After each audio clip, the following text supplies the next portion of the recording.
So our next speaker is originally from Jamaica, and he has come here from Michigan to speak.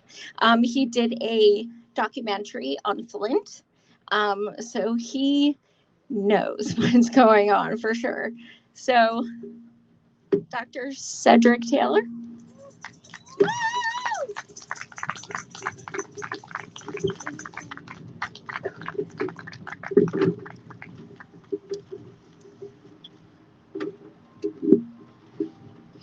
Hello, everyone. My work on the production of the documentary Nor Any Drop to Drink Flint's Water Crisis is probably the most impactful thing that I've done as a sociologist and as a filmmaker.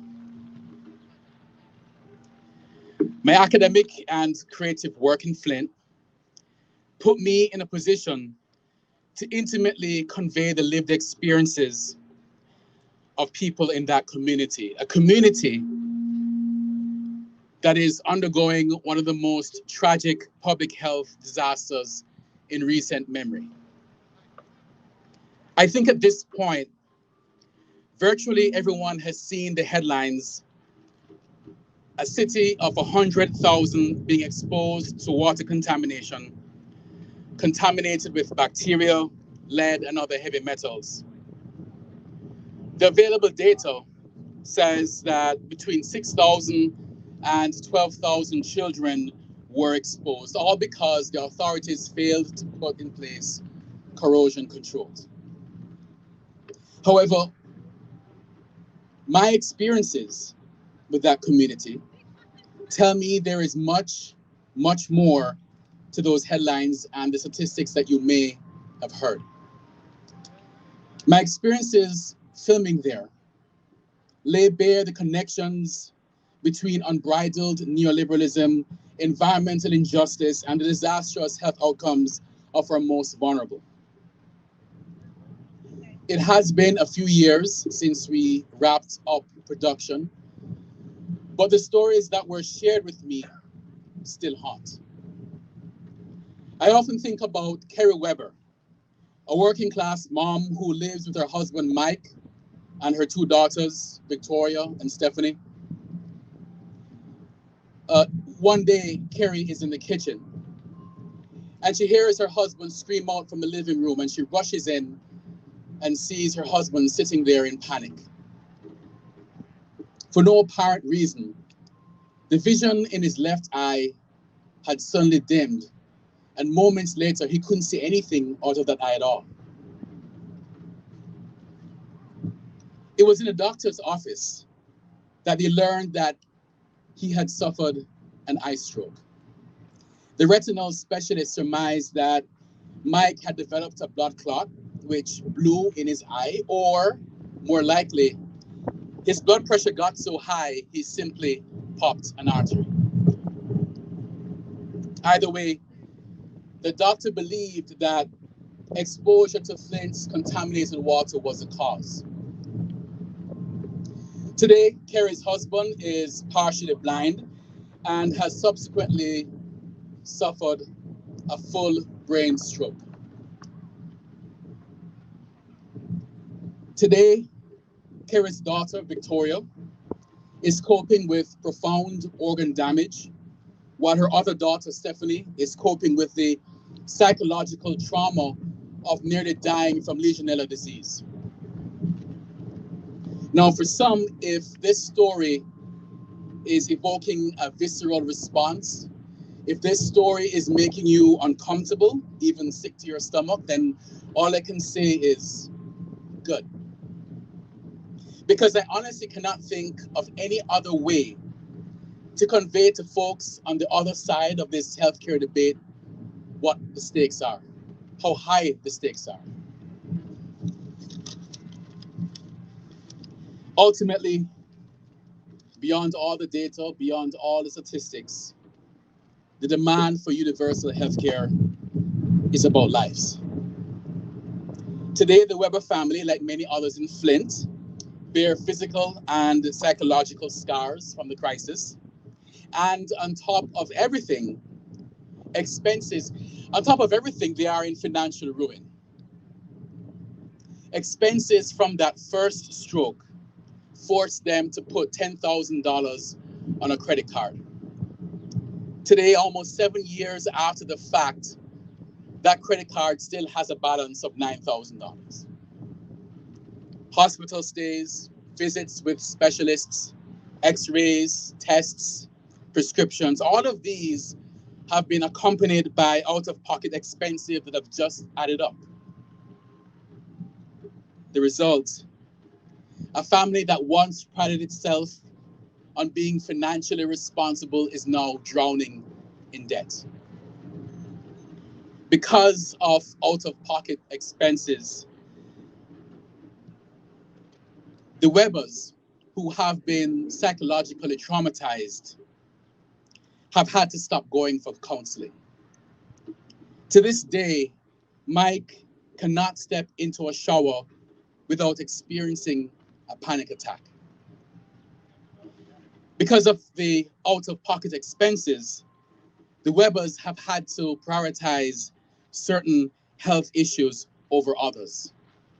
And they have had to, from time to time, make decisions between medication and food. Carrie's daughter, Stephanie, is currently on Medicaid, but she will soon age out. Next year, she will have to find her own insurance with the pre-existing conditions that she got from the Flint water crisis. Now, I've been talking about the Weber family with their permission, of course, but it should be obvious that they are not alone. There are many folks like them in Flint and around the country. Folks whose health is compromised not of their own volition, but as a consequence of the structures that have given rise to environmental issues. Environmental injustice, beg your pardon. Racial discrimination in environmental policymaking, weak environmental regulations, and the deliberate targeting of communities of color disproportionately place the socioeconomically deprived Black, brown, and indigenous people on the front lines of environmental harms.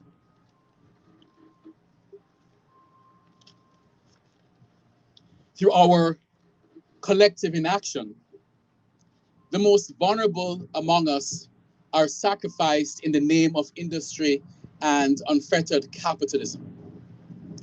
I contend that for environmental justice communities, class action settlements are not enough. Targeted piecemeal legislation is not enough. There is no evidence. There's no evidence that these things have or will provide all the necessary funding for affected communities, especially in the long term. And if we understand that Flint is the proverbial canary in the coal mine, then we should understand that there are likely countless occurrences of environmental injustice all over the country that have not yet been uncovered, but are nevertheless making people sick. We should not wait for the next case of environmental injustice to come to light in order to take action and provide healthcare. This is not merely a theoretical proposition. These are lives we're talking about. For those who call America home, we must ask ourselves, do we accept the status quo, a reality of an America where so-called disposable communities are sacrificed and where injustice is an outcome of business as usual? Or do we collectively move to ensure that as a first step toward restoring justice for marginalized communities, the necessary steps should be taken to make them whole again? Do we demand that communities that have been environmentally harmed by corporate interests receive the necessary resources to heal? Do we demand that if people are harmed by their government, they should be taken care of by their government?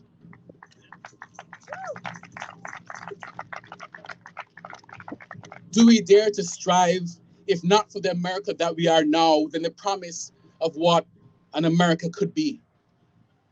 I contend that universal health care must be a critical part of achieving a truly just society.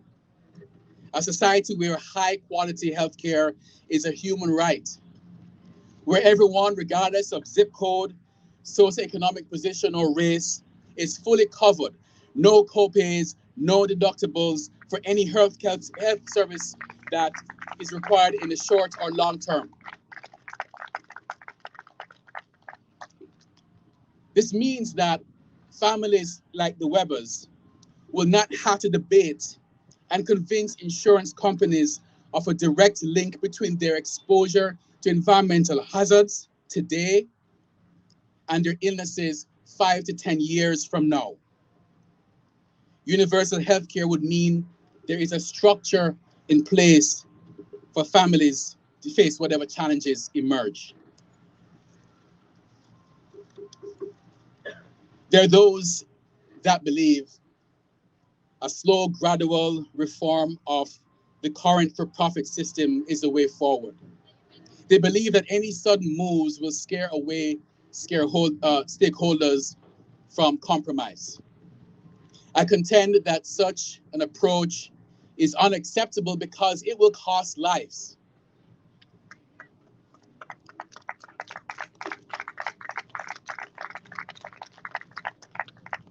Know that there are entities that are deeply invested in upholding the status quo. These interests who profit from healthcare, from the healthcare system as it is, have demonstrated that they are prepared to fight tooth and nail to fend off even small threats to their profits. The stories you have heard today are both sad and infuriating. But this is not an occasion to dwell in despair. This is a call to action. Today, we voice our support for HR 1976. We voice our support for the expansion of Medicare, which would provide comprehensive benefits for everyone in the United States.